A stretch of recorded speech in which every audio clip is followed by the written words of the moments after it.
Whoop, whoop. What up? No, this is another episode of Knockouts and Three Counts, but you already know the deal. Before we get to that, I got to tell you about the homies over at Potter's Tree Service. Shout out to Asa. We were just kicking it at Breaking Benjamin recently, but with all these storms that are going around right now, if you're in the need for tree services, look no further than the homies over at Potter's Tree Service. If you need tree trimming, if you need walnut logging, if you need lot clearing, if you need just getting your damn grass cut, Potter's Tree Service is the way to go. Tell Asa that Knockouts and Three Counts sent you, and I promise you, you're not going to need hacksaw Jim Duggan. You're not going to need a 2x4. You're not going to do any of that. Asa might even make you your own 2x4. But use Potter's Tree Service. Tell him Knockouts and Three Counts sent you, and I promise you, you're going to enjoy the show with tonight's guest, Caleb Konely, talking JCW and everything in between. So stay tuned. This is the Ring of Honor, a.k.a. Shane T, boy, the baddest champion you ever seen, boy. This is Mr. Anderson. This is good old JR Jim Rock, and you are listening. You're listening to Knockouts and Three Counts. Cover! We got a new world champion! That might be one of the craziest knockouts I've ever seen in my life. Knockouts and Three Counts is the podcast, baby! It's the real deal, baby! Knockouts and Three Counts starts now.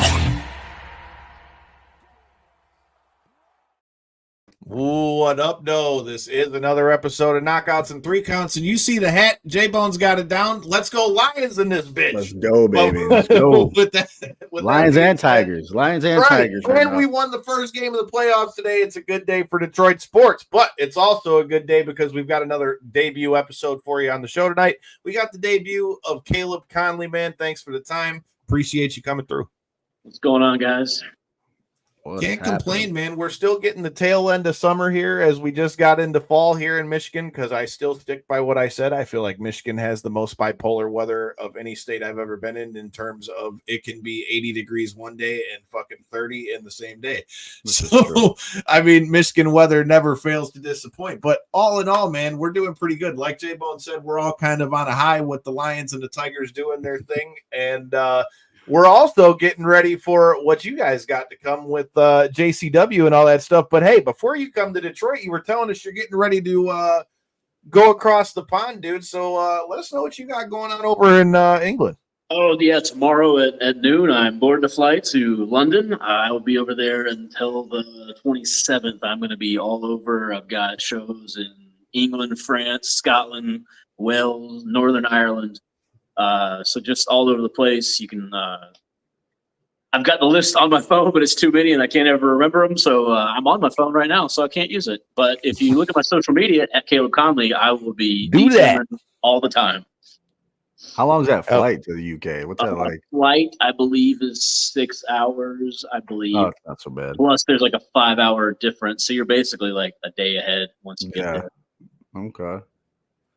Dude, I got to get to England at some point, but that's as great a way as any, as something that I wanted to talk to you about. I mean, people have seen you do your thing with NWA. We've seen you do stuff with Impact. Now we're talking about tonight with Juggalo Championship Wrestling. Talk to me about, as a guy who's still able to be out on the indies and everything like that as well, like, talk to me about the state of wrestling from your point of view, man, because I feel like in most places wrestling's in a boom, whether it's WWE, AEW, whichever ones you want to talk about, man. TNA is doing great things. What are your thoughts on where we're at right now in the wrestling game? Yeah. I mean, you nailed it. Wrestling is in a boom. It's a little different than it has been in the past, where it was just WWE or nothing. You know, there's always been like the fight for a second place or a third place, but right now you have basically wrestling every day of the week on TV. I mean, you've got JCW's running a show every Wednesday, obviously. You got AEW's running every other day, WWE, MLW, TNA. You know, they just every day there is something to watch, and it's really cool for not only the fans to be able to keep up with all that, but it's also cool for the professional wrestlers themselves to have a ton of places to work and can actually like make a living doing it. Hell yeah, man. Shout out to everybody that's tuning in from Body Slam. I see about 105 of you guys in here right now. If you guys got any questions as we get through this chat, make sure you drop them in the comments or let us know on Twitter so I can know what y'all want to talk about. But, dude, that's one thing that has just been so awesome. I mean, I first, you know, it's ironic we're talking about an ICP show because originally the first pay-per-view I remember watching was SummerSlam 98, I believe, and that was the where one they came out with the oddities. Yeah. You know, I still have that on VHS. I found it in a video store up north and shit. And you know, it's funny. I still have it on tape to this day, but it's one of those things. I just saw Violent J talking about that. Shout out to the homie. Always see him here in Michigan and all those good things. But with that being said, dude, talk to me. How did you get linked up with ICP, bro? Like, how did you get linked up with them, JCW? And what are your thoughts on what we've seen so far from JCW Lunacy? Man, honestly, it was just luck, right place at the right time. I've known Kerry Morton since he was like 6 years old. And he was, you know, one of the people in charge there. Colt Cabana, I've known him for basically my entire career. Also, we've become friends. Past guest of the show. We did $5 wrestling stuff together. I, you know, did some Ring of Honor stuff with him.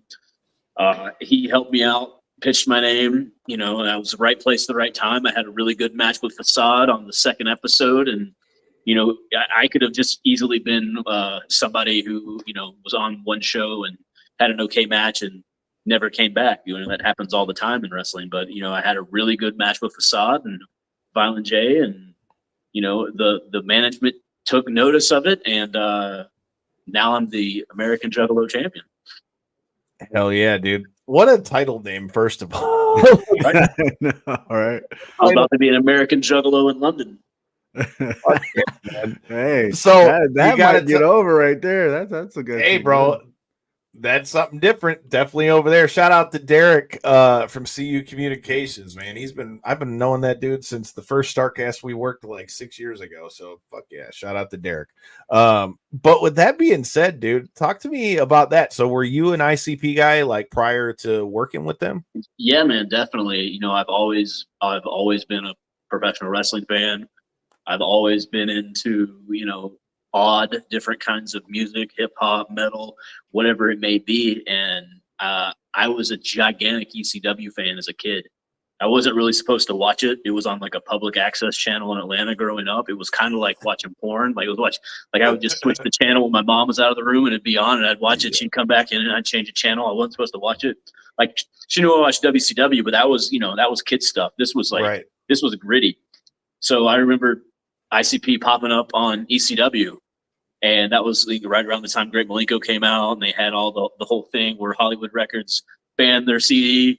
So I was already, you know, as a like a 12-year-old, like I had never even heard this band before, but I was already a fan just because of like all the controversy. They were into the same things I was in. They looked different. I was a gigantic Sting and Muta and the Road Warriors fan. I loved anybody with face paint. So these guys came out with dreadlocks and face paint. And, you know, I was basically hooked right then, man. Got in, you know, I was JCW. I was a Stranglemania kid. I had the original before they even did Stranglemania. I had the original, like the Japanese version on, I don't know, what do you call them? A tape trader. Like they used to be all tape traded back in the day. And I'd have like a 6-hour VHS of just random ass Japanese death matches, and that was like the coolest thing in the world to me. Dude, that's so, I mean, honestly, to me, it feels like this is destiny. We always, as wrestling fans, we always compare the early ECW days to like porn.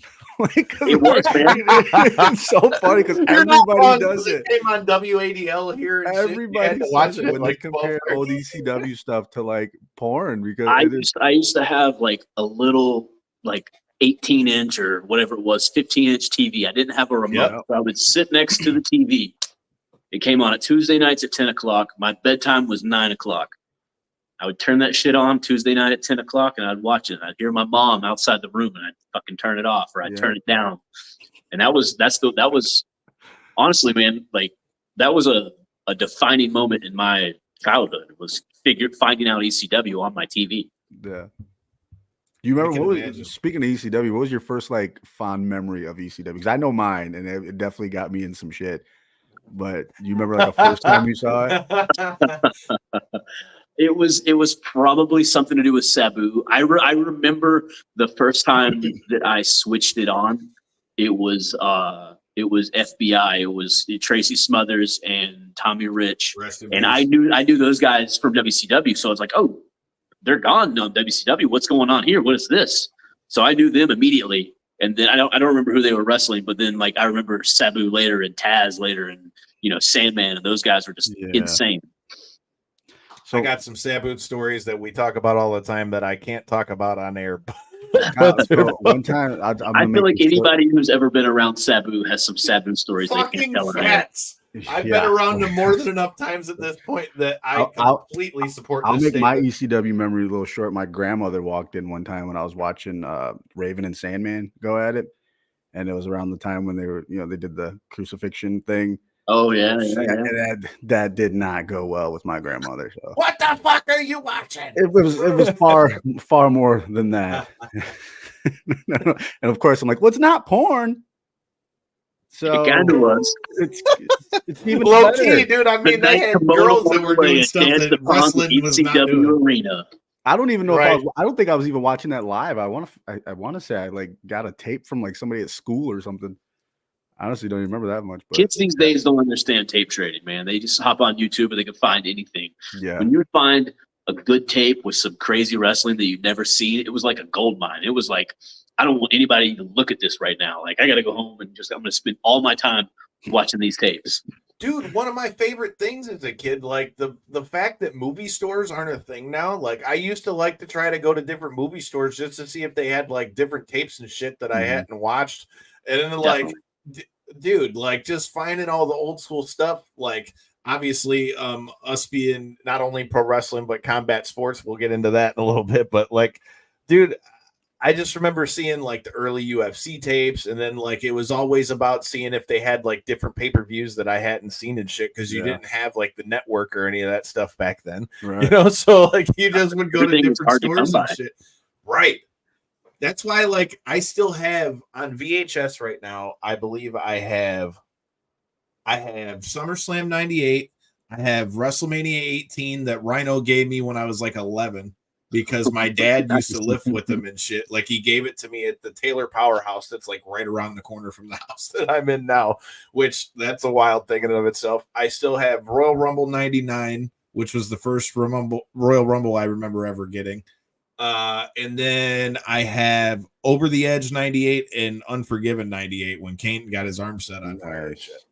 So, like, you might as well keep that collection. That's a decent collection, man. You need to start hitting these record stores. I tell you what, record stores have a lot of hidden gems in their little tape areas. So. You would know about that. Yeah, dude, I see them all the time. I'll keep my eye out for you.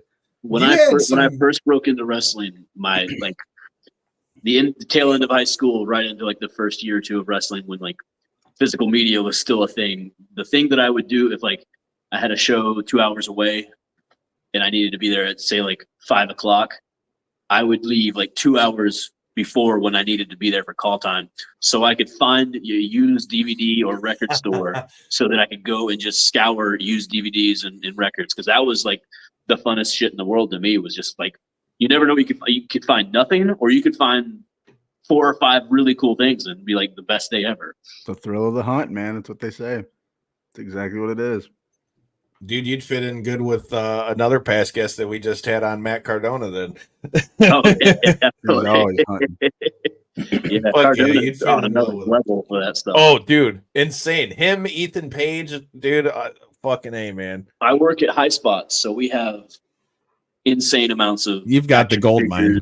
Yeah, so we've got everything. So I see that kind of crap all the time, but we've had Brian Myers and Cardona come down, and they just like look through I'm like sitting back there sewing and doing work, and they're just like being children, fucking going through stuff. Oh, look at this figure. No one's seen this in years. Yada yada. Like all the time. Like they've been there 3 or 4 times, and they'll just spend like 4 hours each time. I totally could see that, especially after like when we did the interview and you see like the room that he did it in. He's just got holy shit, just the shit that he's got like in his background and stuff. I'm like, dude, holy damn, this guy's got like everything that is fucking cool. But dude, speaking of wild moments and stuff, and I will tell one that when I see Violent J, I have to tell him this in person. I've always said that I was going to, but so you got to tell me you've been working with JCW for a while, man. I know you've got to have some wild JCW stories because I do from just the shows that I've been to. Honestly, man, like this past string of stuff since Lunacy started, it's been pretty calm. But the first time that I wrestled for JCW, either the first, I was at the gathering in 2010 and 2012. One of those years, you might have heard this story before, but so I was coming out of the porta potty, or not the porta potty area, but like the portable shower area, butt ass naked with just a towel wrapped around me. All of a sudden, I see a guy running down past me as fast as he possibly can. And then about 1 Mississippi, 2 Mississippi, 3 Mississippi behind him, there is a stampede of easily 100 juggalos. It looks like the running of the bulls. Shit is going down. I have no idea what's going down. No, I have no clue. So I just like, man, that was crazy. I don't know. And I went back and I saw the man scout, Jake Manning, who I came with, and I was telling him the story about how I just watched all this happen. And then like he's like, oh, that's weird. I don't know. And then an hour or two goes by and someone else goes, did you hear about the guy who got caught stealing out of everybody's tents? Oh no. Oh shit. And then we're like, oh, so that must have been the guy that I saw. And then fast forward to about the time the show starts, it was like, whoever was opening up that night, it wasn't like a headline or anything. But early on, when the shows, like the concerts were going on, all of a sudden, that same parade of about 100 juggalos who was chasing that dude, all of a sudden, they are walking through the audience, and the audience is splitting. They have a parade of this dude's car parts. They're just like walking through the crowd with this dude's car parts. That's funny. It was they stripped his car down so he couldn't leave. Yeah. They stripped his shit out. You're going to get your ass stripped one way or the other. Completely ruined it. Rumor that I heard was that it wasn't even that dude's car, that he stole it from his girlfriend, and him and his buddies took his girlfriend's car to the gathering and then got it destroyed. Wow. How do you explain that one? So, you I took your car. Karma. And I got it fucked up at the gathering. That guy had it coming. No. Fucked up is like someone like hitting it with a baseball bat or something. This got torn bit by bit. I don't even understand. Like, were these guys mechanics? Did they like come with power tools to get these doors off and like the muffler off? Like, how did that even happen? You're not wrong. They flipped the motherfucker over and just ripped it from the bottom out. Craziest shit I've ever seen. The craziest thing I've ever had happen at a JCW show. So the first time I ever went to one of their shows was actually in 2010, back when they were running the Modern Exchange and shit here in Michigan. And so I went there, but I had just had Achilles tendon surgery. So they cut my Achilles tendon and lengthened it, and I had a cast on my leg, but I couldn't stand sitting in the house no more because I couldn't go back to school or nothing because my dumb ass thought it was a good idea to do that my senior year of high school. So we go to the show, and there's this couch in the back. If you've ever been to the Modern, you know what I'm talking about. So there's like a couch in the back of the fucking place. So I figured, okay, if I post up on this couch and stick my leg up, I'll be all right. Little did I know that fucking Necro Butcher was going to come over there with some sorry son of a bitch. And here comes the light tube, and I'm like, oh shit, I can't get up and move, and this is all coming my way. Fuck. Just covered the fuck up. Dude, there wasn't not a shit I could do either. I'm just sitting there like, well, this is gonna fucking suck. Just covered up. And then later in the same show, it's funny, we're talking about Staboo. I saw him shank a guy with a spike, which became a staple of his matches and shit. But this poor bastard got fucked up by a spike. But I'll never forget that, because it was like, it was one of those where you realize, well, this is going to suck, and there's no way that I can get out of the way because I've only got one. This is happening. Yeah. You just stick your arms up and you're like, well, fuck. Senior year of high school. I'll never forget that one. Man, RIP to the Modern Exchange. That was a fucking great place to go. But since you brought it up, man, talk to me about JCW Lunacy so far. What do you think it brings to the table out of the tapings that we've had so far? I mean, I went to the show that was here in Detroit. How do you feel like it's been received so far, and what do you guys got cooking? I think it's been a pretty positive experience so far, man. I think There's been a few people that say, hey, it's not like the JCW of old. ICP is not doing the commentary on it, but things have to change and evolve. I think this is still the same JCW as it was 15, 20 years ago, but it's got a modern twist to it. We can't just keep living in like the year 2000 and doing the things the way that they were doing it then. We're looking for we still want the characters. We're still looking for, crazy over the top stuff, but there's going to be more of an emphasis, I believe, on real professional wrestling, going hard, having really good matches. But it's not just one or the other. We can do all of it. We can do everything, anything you want. There's no boundaries at JCW. If there's good ideas, it's a good idea and it's rolled with. If you want to go out there and kill it, you can. There's no no one's stopping you or telling you that you're not going to be a top guy. If you can go out there and be a top guy, if you can talk like a top guy and you can wrestle like a top guy, you can be a top guy. Hell yeah. I like how it looks different too. Like I love the mat. Like the mat looks like the swirl mat and all that stuff, and just like the different look into it. And I got all the love in the world for their commentary team, being that Joe Galley is a past guest of the show too. And when he was here in Detroit, had like the most Bobby Heenan-esque fucking blazer on at the commentary table with him and fucking Cardona, that black and gold joint. That was fresh there. Everything they're doing is top notch, man. Like the production is great. Like you said, the ring with the crazy canvas. The first time I walked in, I was like, holy shit, nobody has ever seen anything like this. It looks like something you could have created like on an old video game or something. Like no one in their right mind would go like, this is what a wrestling ring is going to look like, but it works. It's awesome. I was just going to say that. I feel like people get so stuck on like the ICP image, you know what I mean? That they don't see, like, cause I got an episode on right now, and I'll tell you right now, it's top-notch professional wrestling. It's not nothing, crazy gimmick. It looks cooler to me. I love the vibrant swirl stuff. So I don't know, like, if people give that like a, because you're always gonna have those people in wrestling who just don't like shit. They just don't like shit because they don't like shit. Wrestling fans can be the best, and they can also be the worst. Toxic. Right? Everybody's stuck in their ways about something. Talk about it all the time, dude. And I feel like we picked the other most toxic fan base, and that's combat sports for motherfuckers that have never fought before and got the biggest mouths. Oh my God. Although, before I forget, shout out to Matt Friendo and Lights Out Championship. It was dope for me and our other co-host Corey to be on the commentary for Kevin Lee's first fight outside the UFC. Shout out to him on a big rear naked choke win.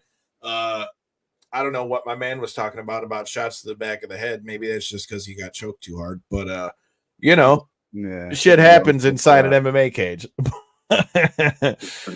So I like to talk a lot of music on here. I know we kind of sidestep a little bit, but me and Kyle have maybe not a great great hobby, but we like to go to concerts all summer long. I just see you at Riot for my wallet. You were at Riot Fest about a week ago. I was, yeah. What'd you think about that, man? It was a great time or what? This was the second year I've done Riot Fest. It's amazing every year. I had heard stories about it for several years, and I just decided that I was going to have to start coming. And after last year, I'm probably going to try to go every year. Man, there's so many different, very much like JCW, very eclectic. There's a lot of this, there's a lot of that, there's a lot of everything. It all comes together and it combines. On one day I'm watching Fall Out Boy, and then I walk over and I see the Marley Brothers, and then I walk over and I see Cypress Hill. There's like so many different bands from so many different genres, and they're just all playing all over. Then you can see Slayer. It's crazy. I'm pretty sure Guar was on there at some point. Guar was there. Guar had such a kick-ass show. Dude, that's different flavors for everybody. That's for sure. That's what. Absolutely. That's cool. Did you have any other good concerts you hit this summer, concert season? What have I been to lately? I was supposed to go see the Hives tonight in Asheville, but nothing is going to happen in Asheville for any time in the foreseeable future. Yeah. I went to the No Values Fest in California. It was a big punk rock festival with the Misfits and Social Distortion and a whole bunch of old school guys. That was hella kick ass. The Viagra Boys, if you've not listened to the Viagra Boys, they're fucking awesome. And not Killer only are name. they awesome, but they are so much better live. I have to put that one on the list. I haven't heard them. I would definitely have go to ahead check and start that with out. sports and then just work your way through the catalog. They're amazing. I love those guys. All right, J-Bone, that's Viagra Boys. that's your homework. fucking task for before we do the show with Kenny Cross. Shout out to him on his big dub at XFC last weekend. That's your task. You got to go listen to them and give me a recap on this, bro. You will not be disappointed. And if it's good, you got to play it in the next DJ set, dog. Yeah. I just somebody to find that in your search history. The Viagra Boys. Hey, it's par for the course for fucking JCW, but you're right, dude. We've been all over the place with concerts this year. Between let's see, we just went to. I was at Korn on Friday. Okay. And then I went and saw Living Color the day before that. Oh, that's sweet. And then we went and saw Breaking Benjamin, Stained, and was it Daughtry a couple weeks ago. My little brother was at that last night, actually, in Atlanta. That was a badass concert, in my opinion. Only bummer of the Korn concerts, I'm pissed I missed Spirit Box because it was the same thing like Jelly Roll when we went there, and it took me fucking 2 hours to get into Pine Knob, which sucked ass. Yeah. They oversold the fuck out of that thing. First of all, those tickets were expensive as fuck, but that's the only excuse I can like accept for that. But I still stick by what I've been saying on this show for a while. Oh, and how can I forget? Shout out to past guests of the show, Chris Cale from Five Finger Death Punch. They just brought us out to Pine Knob a few weeks ago for their show. It was them and Marilyn Manson and shit. So oh shit, that's pretty cool. Yeah, it was cool to get to check that out and go backstage and kick it with the homie Chris. We got to run that episode back, dude. But yeah, I'm with you. Concerts aplenty. But for me, man, I still got to stick with what I've been saying since we went to that show in November, J-Bone. Best concert I've ever been to is the fucking Metallica tour that they just had. That 2-day joint with night one being them and Pantera and Van Halen's Kid, and then night 2 was them and Five Finger and Ice Nine Kills.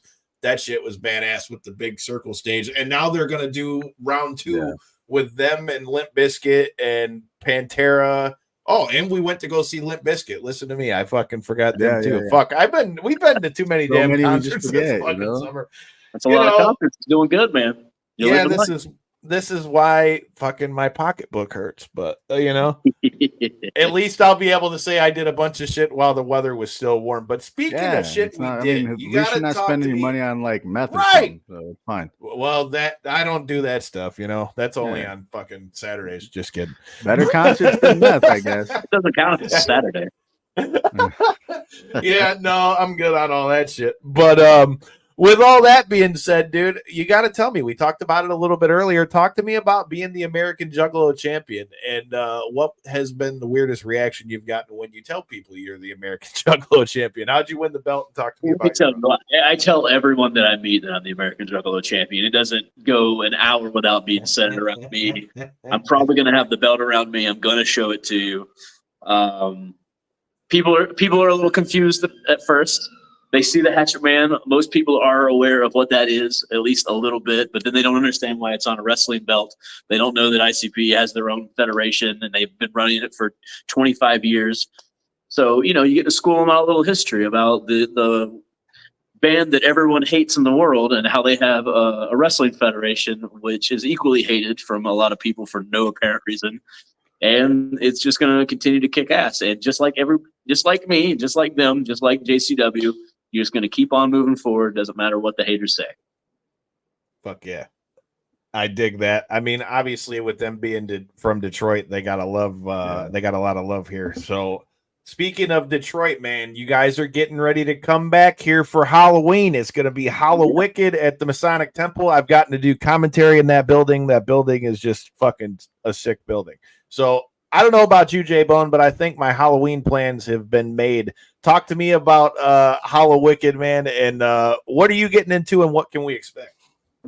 Well, Hallowwicked is, I have no idea. But before that, the night before, we have Devil's Night, the pay-per-view that you can watch on YouTube. That's going to be amazing. I've been told who I'm possibly working. I don't know that I'm allowed to reveal that information as of yet, but it's going to be pretty kick-ass. We've got some pretty cool names coming in. We've got Nick Nemeth. We've got Matt Riddle. Past guest of the show. There's a whole other group of people that has not been announced yet that's going to be on that pay-per-view. I think everybody should watch it. Not to mention, after that, ICP is doing their metal show that night, which is going to be insane.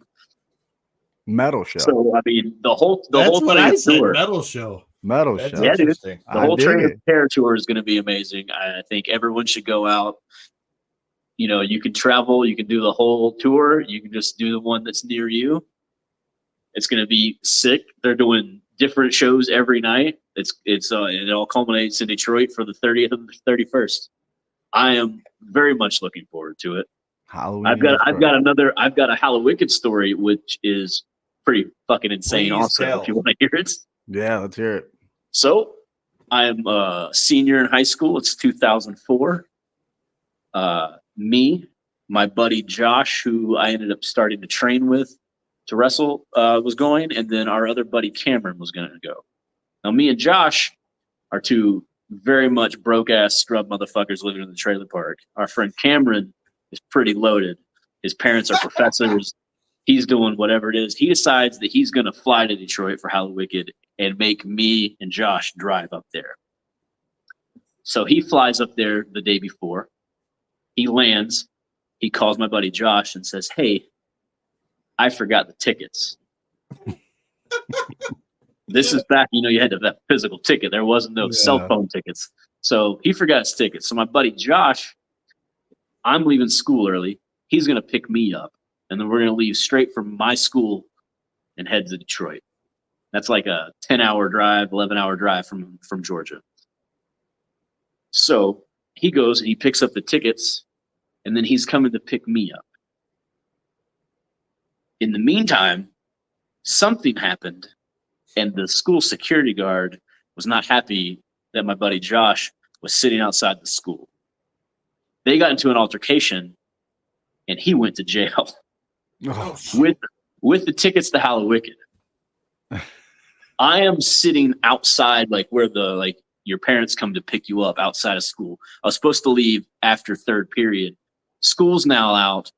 All of the people who took the cars home, they're all gone. I'm just sitting by myself outside the school for hours and hours, and I don't have a cell phone. I don't know how to get a hold of anybody. I ended up going back in the school and using the office phone, and I'm calling around trying to figure out where my buddy Josh is at. His sister finally figures out that he's in jail. We make call after call after call. I have no money. She's got no money. My buddy Cameron's got money, but he's in Detroit and has no way to get us anything. So we end up doing our own GoFundMe in person, physical form of all of our friends, and getting his bailout at 9 p.m. or something. And as soon as we did that, we got in the car straight out of jail and drove to Detroit, made it there by the morning, and all is well. Wow.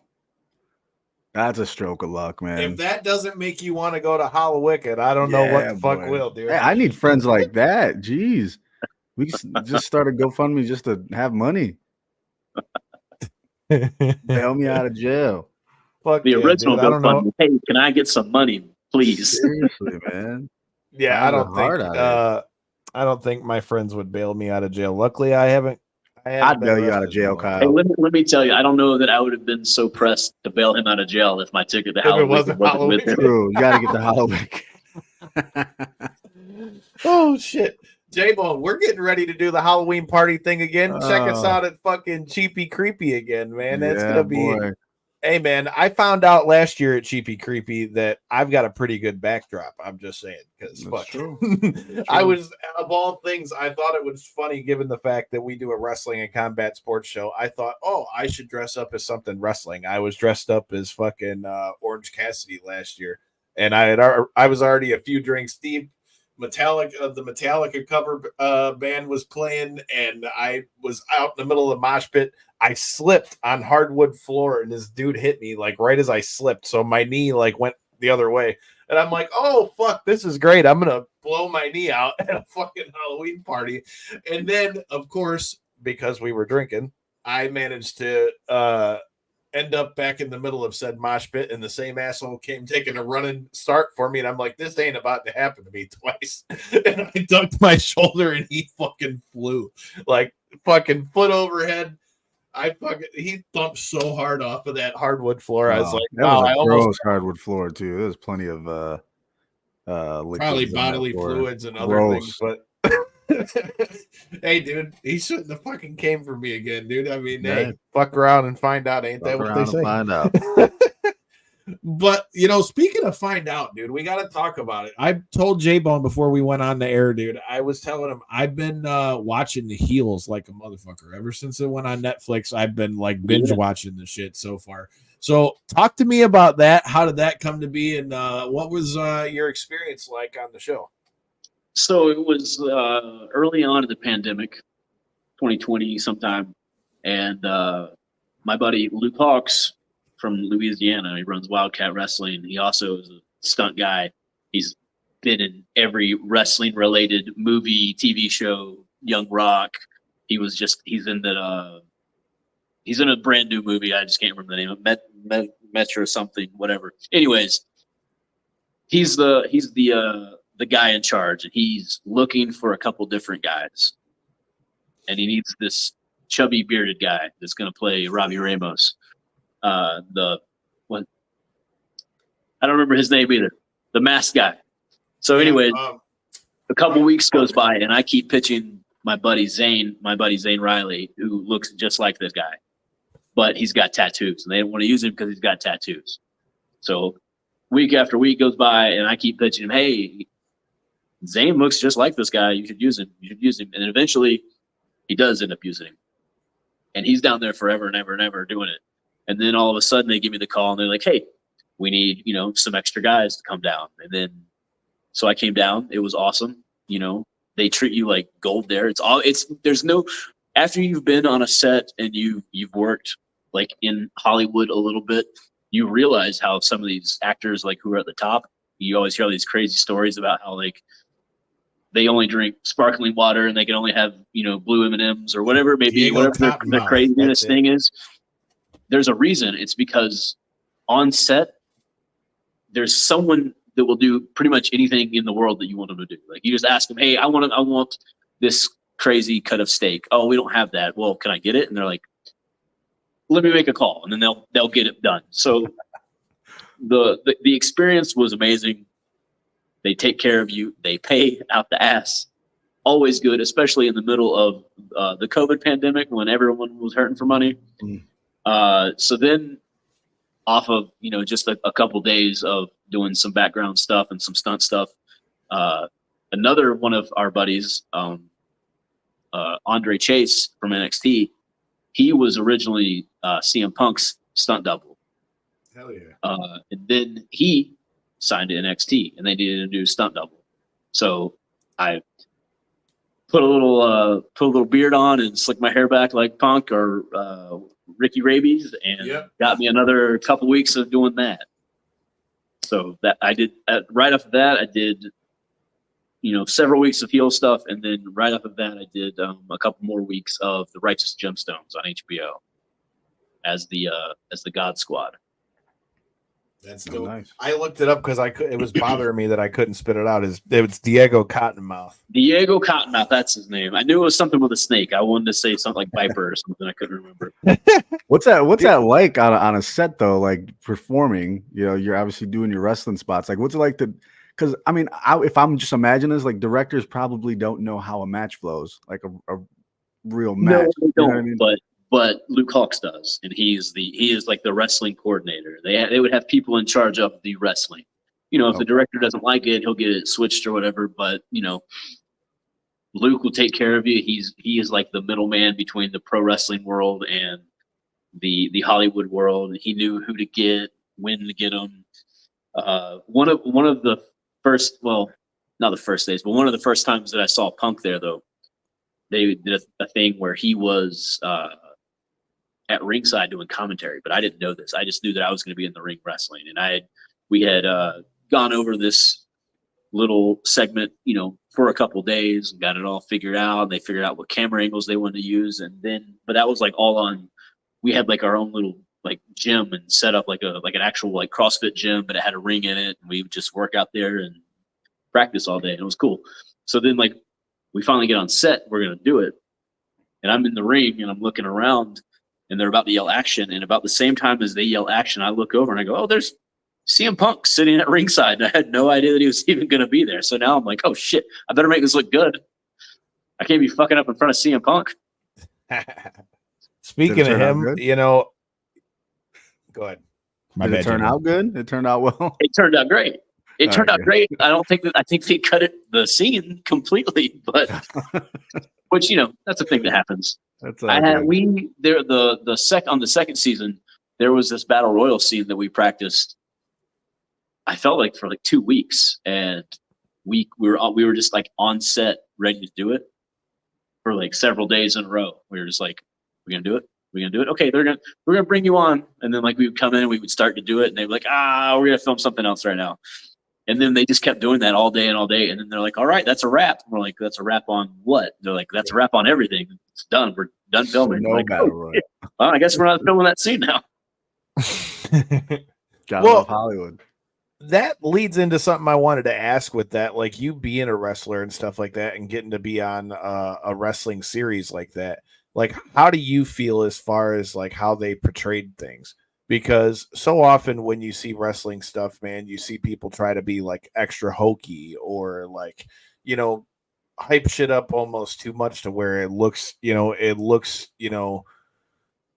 not even fake's not even the right word. But when you watch the shows, like, okay, The Wrestler was a good movie, but then there's like 3 other movies that you can talk about where you're like, okay, this doesn't look as good. Heels, on the other hand, like I said, literally before we went on air, I was telling J-Bone, like, yo, I started watching it when it went over to Netflix, and I've been just watching the shit out of it. So, like, for you being a wrestler, how do you feel they did as far as portraying what wrestling is? I feel like they did a pretty good job. Obviously, it's like it's a TV version of what independent wrestling is. It's it's more glamorous or whatever. But Stephen Amell is a huge wrestling fan, and this whole thing is like a passion project for it that like he made happen. Like he's been trying to work on this show for like 10 years, I think.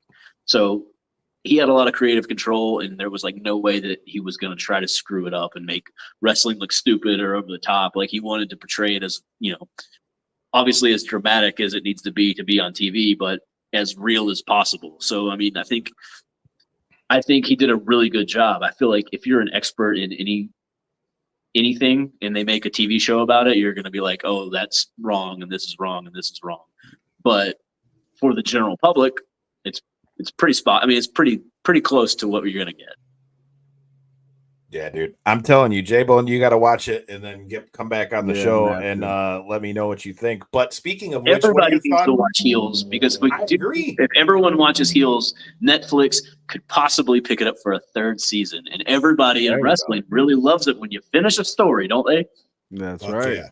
Speaking of which, you led right into what I was going to ask you next. What are your thoughts on Netflix picking it up? Like, what do you think that signals for it? And like, I mean, I've seen such shout out to past guests of the show, Dave LaGreca and the guys over at Busted Open and all that stuff, man. Like they've like championed the shit out of that show. So I feel like there's a lot of motherfuckers that are watching it on Netflix. But with that said, what do you think it does for the show? I think it gives it potential to have a 3rd season. Anybody that I've talked to about it, specifically since it's been on Netflix, everyone has really liked it. I mean, it was on Stars for 2 years beforehand. It didn't get a lot of traction. I think that's more to do with Stars than it has to do with the actual show. Obviously, it would mean a lot for me for it to get picked up. I mean, obviously because I was on season 1 and season 2, and a small little fraction of a role. But I was still there. I still got paid. I still got, and not only me, but a lot of my friends were also stunt people on the show. So even if I don't come back for season 3, my best friend's name Riley is going to be Diego Cottonmouth in season 3 if it comes to be. And I would very much like it, for him to get that, that thing. And Luke Hawx has been nothing but great to me. So I hope that he gets to go back and have a season 3 too, man. Like, it'd be good for everybody. It's good for wrestling in general.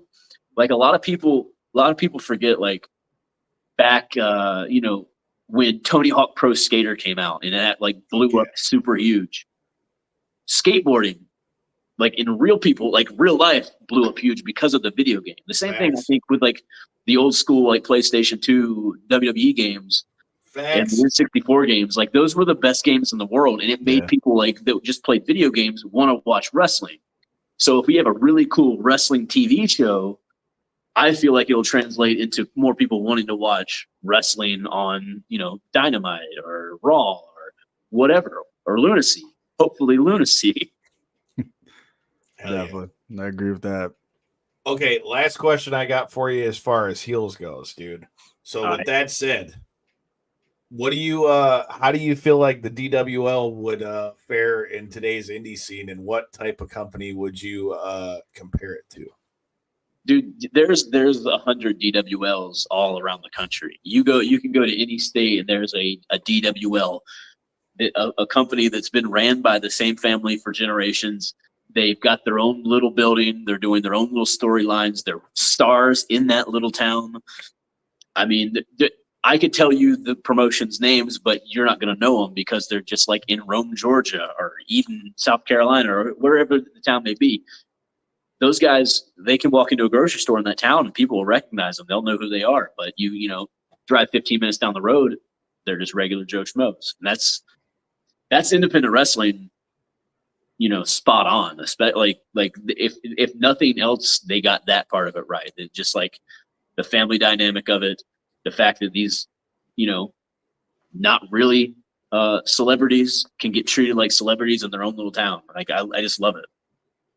It's kind of all we got left, Kyle, as far as territory stuff goes. You know what I mean? Like the independent wrestling. I mean, think shows, about man. it like here, like the homies over at XICW. Shout out to the Monroe family. I mean, they've been around for fucking years here. There you go, man. XICW has been around for a long time. I've worked for them 5 or 6 years ago. Yeah, man. Shout out to MM3 who's doing all the deathmatch stuff. And we got love for the DBA over here. But all right, I gotta ask you, since we do combat sports, man, do you get down with MMA or combat sports of any kind? I get down with it. I've got a lot going on with my own career, so I'm not down with it so much. But if I'm ever have a weekend off and there's a good UFC fight going on, or Francis Ogano's switching sides in his boxing, I'll try to catch that. Oh yeah, dude. I met that guy when he fought here in Detroit, and we saw him fight when he knocked out Overeem. That guy's fucking fist.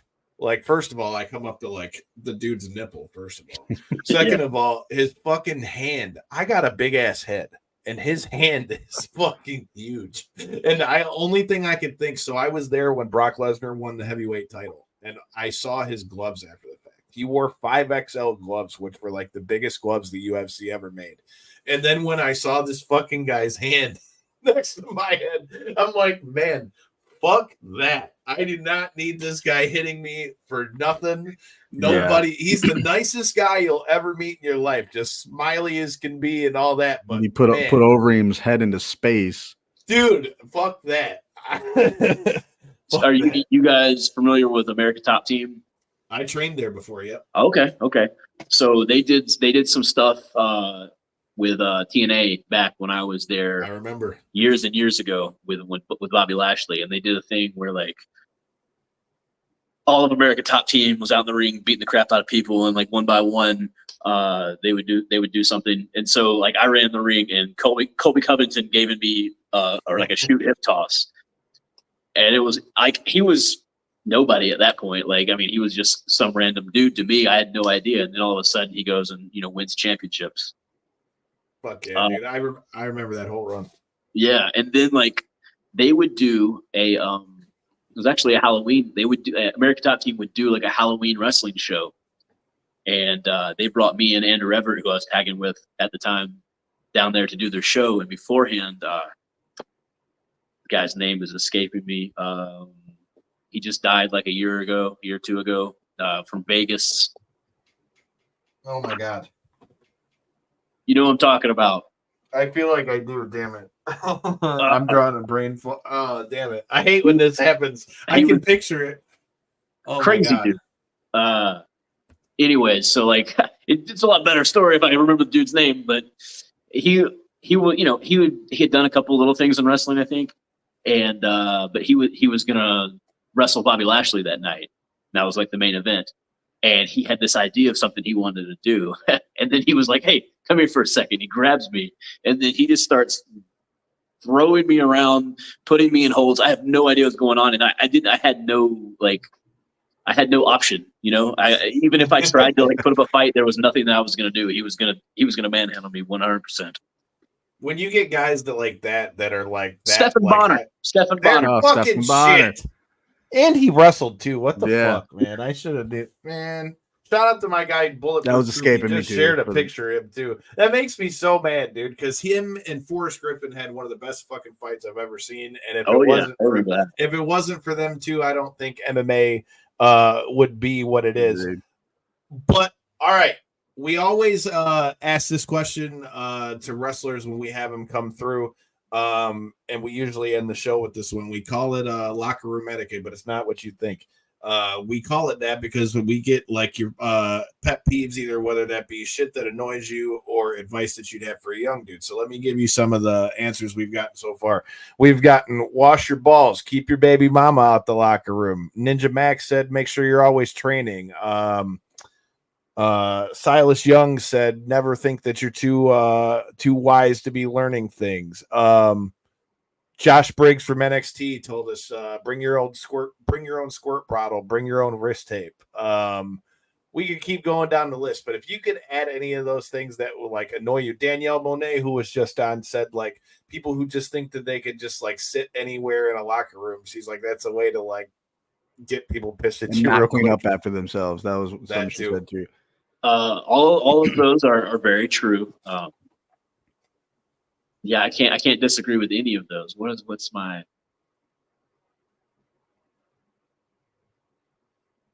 it kind of almost boils down to like, are you guys familiar with the Dunning-Kruger effect? No. Mm-mm. Okay, the Dunning-Kruger effect is like someone who has a little bit of knowledge in something all of a sudden thinks they're an expert. And then like someone who's been doing it for years and years and years realizes that they still have like way more to learn. So there's like, they're humble, even though they really are almost, probably an expert. And this jackass who has been wrestling for 7 months thinks he's king shit.